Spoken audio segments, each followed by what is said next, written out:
नमस्कार साथियों, देखिए आज का वीडियो बहुत ही महत्वपूर्ण है। आज का वीडियो शिक्षा विभाग के जितने भी लोक सेवक हैं, चाहे आप स्कूल में हो, चाहे आप किसी ऑफिस में कार्यरत हो, सभी के लिए बहुत ही महत्वपूर्ण है। क्योंकि जैसे कि आप लोगों को पता है, एजुकेशन पोर्टल 3 इन ये जो भी एक नया पोर्टल जो आया है, तो इस पर अभी सभी एम्प्लॉय का डाटा वेरिफिकेशन हो रहा है। तो उसमें आपको इस प्रकार से हम देखते हैं अभी कि आपको एक पीडीएफ प्राप्त हुआ होगा आपके डीडीओ लेवल से या विकासखंड स्तर से। तो उसमें आपको तो साथियों इस प्रकार से आपको एक पीडीएफ प्राप्त हुआ होगा। यदि आपको पीडीएफ प्राप्त नहीं हुआ है तो इसके लिए जो आपका डीडीओ इट मीन्स जो आपका संकुल स्तर है वहां पर आप संपर्क कर सकते हैं, या फिर आप विकासखंड स्तर पर बीईओ कार्यालय में संपर्क कर सकते हैं। वहां से जो है आप ये जानकारी प्राप्त कर सकते हैं। इसका आप प्रिंट निकाल लीजिए।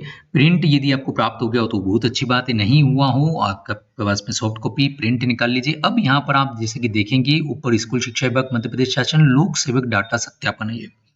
तो यदि आप शाला में हैं तो शाला स्तर पर जो भी टीचर है उनको भी प्राप्त हुआ। यदि आप कार्यालय में हैं और एजुकेशन पोर्टल पर दर्ज हैं तो आपको भी प्राप्त हुआ होगा। सभी के लिए जो जानकारी अपडेट हो रही है बहुत ही महत्वपूर्ण है, क्योंकि अभी हमारा जो नया पोर्टल है एजुकेशन पोर्टल 3.0 या ओ, तो उस पर जो है ये जानकारी का वेरिफिकेशन हो रहा है। बहुत ही अच्छा मौका है अभी आपके पास में। यदि आपकी जानकारी में किसी प्रकार की त्रुटि हो, जो आप सर्विस बुक जो आपकी रहती है ऑनलाइन वाली, तो आपका जो वहां से जो मतलब ये जो डाटा आ रहा है, अब हम इसमें देख लेते थोड़ा सा नीचे आकर के कि इसमें सबसे पहले तो इधर की तरफ जो ये आपको डाटा दिख रहा है ये वाली सारी जानकारी क्या है कि ये वाली सारी जानकारी आपकी ये बिंदु हैं विभिन्न प्रकार के, जो आपका अभी वर्तमान में एजुकेशन पोर्टल पर जानकारी दर्ज है।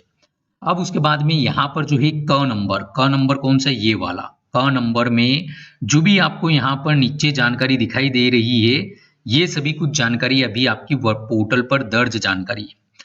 अब इस जानकारी का वेरिफिकेशन आपको करना है।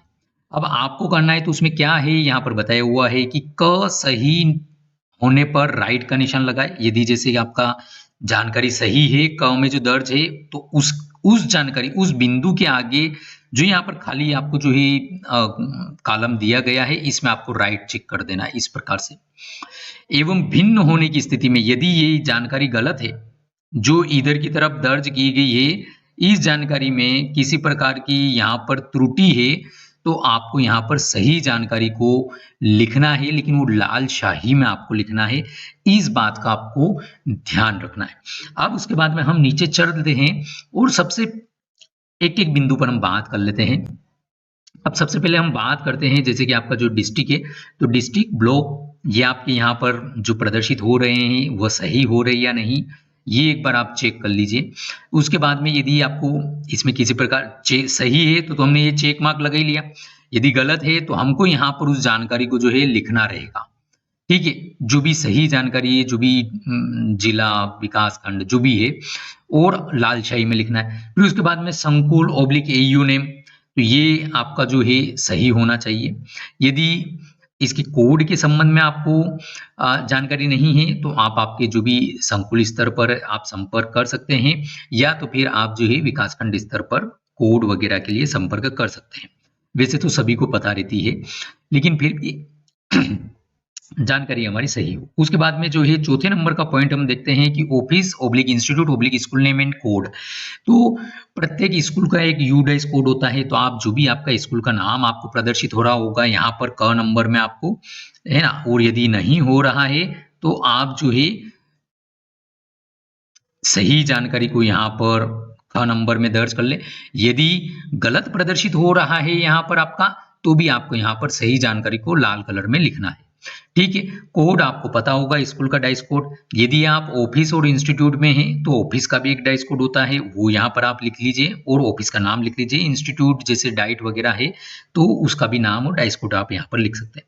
फिर उसके बाद में employee name and unique ID, ये सही होना चाहिए। बहुत ही महत्वपूर्ण जानकारी है, चूंकि एम्प्लॉय नेम बहुत ही महत्वपूर्ण है, तो आपका नाम जो भी है वास्तविक रूप से वो यहाँ पर आना चाहिए। पूरा नाम है, पूरा नाम यहाँ पर आप देख लीजिए सही है कि नहीं है, स्पेलिंग मिस्टेक तो नहीं है। आपका यूनिक कोड में किसी प्रकार की जो है त्रुटि ना हो। जेंडर आप एक बार चेक कर लीजिए। डेट ऑफ बर्थ, देखिए डेट ऑफ बर्थ को हमने यहाँ पर हाईलाइट किया हुआ है, क्यों? क्योंकि डेट ऑफ बर्थ यदि आपके यहाँ पर गलत दर्ज है और आप सही दर्ज करेंगे तो 10वीं की मार्कशीट आपको यहाँ पर संलग्न करना होगी और उसमें जो डेट ऑफ बर्थ रहेगी वो यहाँ पर आपको लिखना रहेगी। अब 8वें नंबर का पॉइंट हम चलते हैं फादर ऑब्लिक हस्बैंड नेम। तो एक बार आप चेक कर लीजिए कि इसमें जानकारी सही हो, क्योंकि बहुत सी बार शादी होने के बाद में भी जो है इसमें किसी प्रकार का चेंज होता है तो वो महत्वपूर्ण है। और स्पेलिंग भी सही होना चाहिए। मैरिटल स्टेटस, अब आपको जो है यहाँ पर मैरिटल स्टेटस के अंतर्गत यदि किसी प्रकार की त्रुटि है तो आप यहाँ पर ख नंबर के कॉलम में उसको जो है सही जो है दर्ज कर लीजिए। और यदि आपके यहाँ पर कुछ भी दर्ज नहीं है या त्रुटि है, आप यहाँ पर सही दर्ज कराना चाहते हैं, तो आप इस प्रकार से पूरा यहाँ पर लिख सकते हैं कि मैरिड एंड, जैसे कि यहाँ पर एग्जाम्पल के तौर पर जो है बताया गया है कि जैसे मैरिड एंड स्पाउस बोले तो जो भी पति या पत्नी है, is not a regular employee of state oblique GOI department. यदि है तो आप यहाँ पर ऐसा लिख सकते हैं कि is a regular employee of state oblique GOI department. तो जो भी जानकारी इस प्रकार से आप यहाँ पर लिख सकते हैं। ठीक है, उसके बाद में मोबाइल नंबर आप यहाँ पर चेक लीजिए, पीएन नंबर, और उसके बाद में देखिए 12वें नंबर का पॉइंट और 17वें नंबर का पॉइंट, ये दोनों यहाँ पर जो है इनसे संबंधित दस्तावेज आपको क्या लगेंगे, तो इन दोनों के लिए आपको मेडिकल बोर्ड का रिसेंट प्रमाण पत्र में प्रिस्क्रिप्शन लगेगा, तो आपको वो भी यहाँ पर संलग्न करना होगा यदि इस प्रकार की जानकारी में आपको सुधार करना चाहते हैं, गलत दर्ज है और उसके लिए। तो फिर उसके बाद में, लेकिन यहाँ पर यदि गलत दर्ज है आपको नो करना है तो ठीक है, अदरवाइज मतलब वो जो भी जानकारी है आपको नीचे दी गई है वो। उसके बाद में यहाँ पर देखिए एम्प्लॉय कोड आप देख लीजिए, ट्रेजरी कोड आपका सही होना चाहिए, प्रान नंबर, कैटेगरी आप चेक कर लीजिए। उसके बाद में यहाँ पर टाइप ऑफ डिसेबिलिटी, जैसे कि आप फिजिकल डिसेबिलिटी यदि आप यहाँ पर यस करेंगे तो आपको यहाँ पर टाइप ऑफ डिसेबिलिटी आपको जो है लिखना होगी, तो इस चीज का भी आपको ध्यान रखना। First appointment order number oblique date, तो यहाँ पर आपको जो है पहले तो यहाँ पर ऑर्डर नंबर आ जाएगा, फिर उसके बाद में जो है आपका डेट आ रहा होगा। यदि इसमें किसी प्रकार की त्रुटि है तो आप यहाँ पे ख नंबर के कॉलम में उसको सही दर्ज कर लीजिए। और इससे संबंधित जानकारी भी यहाँ पर देखेंगे हम नीचे कि देखिए क्रमांक 19, 23, 24 हेतु आदेश की प्रति संलग्न करें। तो यहाँ पर जो आपका फर्स्ट अपॉइंटमेंट ऑर्डर है हो गया, फिर उसके बाद में 19, 23 और 24 प्रेजेंट पोस्टिंग ऑर्डर हो गया, और प्रेजेंट पोस्टिंग ज्वाइनिंग डेट, ठीक है ना, इनके लिए आप जो यहाँ पर आदेश के प्रति संलग्न का बताया गया है। और उसके बाद में फिर देखिए फर्स्ट अपॉइंटमेंट डेजिग्नेशन, तो फर्स्ट अपॉइंटमेंट जब आपका हुआ था उस समय जो आपका डेजिग्नेशन था वो यहाँ पर जो है आप चेक कर लीजिए। First appointment subject oblique panel, तो जो भी आपका फर्स्ट अपॉइंटमेंट सब्जेक्ट रहा हो यहाँ पर सही होना चाहिए।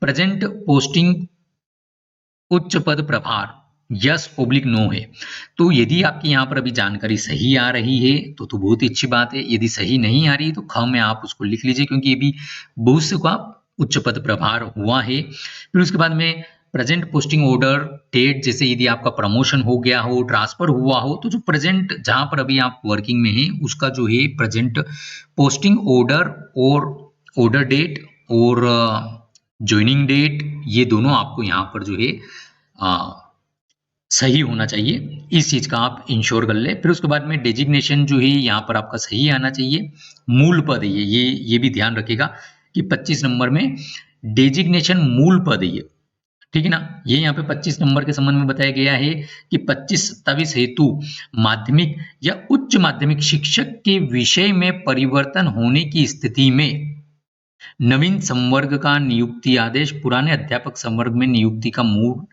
नियुक्ति आदेश ओब्लिक मार्कशीट एवं अध्यापक संवर्ग का आदेश, यूडीटी ओब्लिक लेक्चरर होने की स्थिति में नियुक्ति आदेश ओब्लिक पदोन्नति आदेश आपको जो है यहाँ पर लगाना होगा, ठीक है। ये कौन से कॉलम के लिए पढ़ा हमने, 25 और 27। 25-27 बोले तो 25 ये वाला है आपका डेजिग्नेशन मूल पद और 27 आपका सब्जेक्ट ओब्लिक पैनल, ठीक है। उसके बाद में यहाँ पर डेजिग्नेशन उच्च पद में क्या डेजिग्नेशन रहा है वो यहाँ पर आएगा, सब्जेक्ट ओब्लिक पैनल उच्च पद में क्या है वो यहाँ पर आएगा। यहाँ पर आपको प्रदर्शित हो रहा होगा। Whether working deputation other department, यदि अदर डिपार्टमेंट में आप हैं, डेपुटेशन पर यदि आप कार्य कर रहे हैं, तो वो यहाँ पर आपको जो है प्रदर्शित नहीं हो, तो आप यहाँ पर ख में जो है उसको लिख सकते हैं। वो इसी प्रकार से डिपार्टमेंट नेम यहाँ पर आपको यस नो आ जाएगा इसमें ऊपर वाले में, तो ठीक है यहाँ पर। और फिर उसके बाद में यहाँ पर जो है जिस डिपार्टमेंट में आप कार्य कर रहे हैं उस डिपार्टमेंट का नाम, डेट, ये यहाँ पर आ जाएगी यदि आप अदर डिपार्टमेंट में जो है डिप्यूटेशन पर है। रिमार्क, यदि आप यहाँ पर कुछ लिखना चाहते हैं कि मेरी ये जानकारी में जो है त्रुटि है उसका सुधार करना है, इस प्रकार से लिख सकते हैं, टिप लगा सकते हैं। और यदि आपको कुछ महत्वपूर्ण जानकारी यहाँ पर रिमार्क में प्रदर्शित करना हो, हाईलाइट करना हो, तो आप लिख सकते हैं।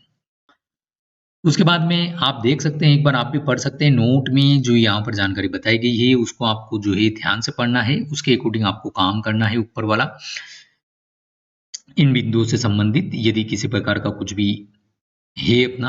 और उसके बाद में यहाँ पर name and designation of officer employee, यहाँ पर आपको जो है आपका नाम और सिग्नेचर जो है आपको करना रहेंगे आपके। और फिर उसके बाद में आपको ये जमा कराना होगा, तो आपको जहां से प्राप्त हुआ है आप वहां पर एक बार संपर्क कर ले इसको जमा कराने के लिए, ठीक है। तो इस प्रकार से आपको ये जानकारी बहुत ही महत्वपूर्ण है, ये जानकारी तो ये हमने इस वीडियो में देखने का प्रयास किया। धन्यवाद।